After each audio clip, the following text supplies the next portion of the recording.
The reason I wanted to join the Navy as an air engineering technician is because I've always had an interest in sort of mechanical engineering, and I've always tinkered around with things like my own cars and things like that, and I figured it'd be a good idea to get a job that involved that sort of thing as well.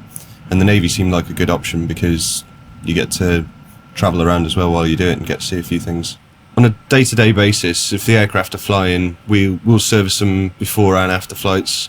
That's basically doing a check over the entire aircraft to make sure there's nothing occurred while it's been flying, while it's been moving around on the ground, anything like that that might affect its serviceability. We check oil levels, top up engines, clean it out as well, and just make sure it's basically ready to go again.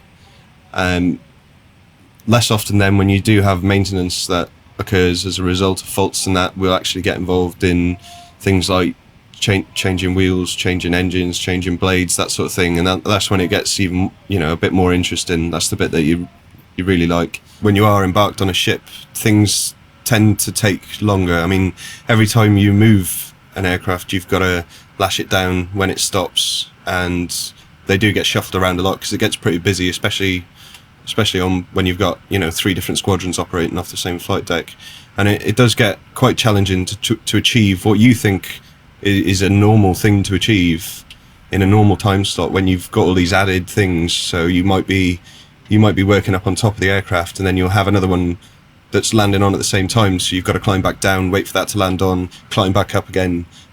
Most of the time we're wearing harnesses as well, so you're clipping onto the aircraft, you'll check what you're checking, and then you've got to move and then unclip, clip on again. With regards to promotion and things like that, there's courses that you have to do to get promoted, and they equate to management qualifications outside, so there's never really anything that you'll do that's specific to the Navy as such. That they're all recognised and all certificated. The lifestyle's totally different. You go to work with people, and then when you're off watch, you're in a mess with them. You get to know people a lot better and a lot quicker than you do working with a job ashore. In your off watch, most of the time, get as much sleep in as you can. It's not the easiest thing to get to sleep on board. We sleep underneath the hangar, so when people are doing circuits and that and dropping weights and that, you can hear them pretty clearly. So yeah, just sleep whenever you can. You never really know what to expect, kind of thing. You're always somewhere different, doing something different and seeing something different, all the while doing the job that you joined up to do.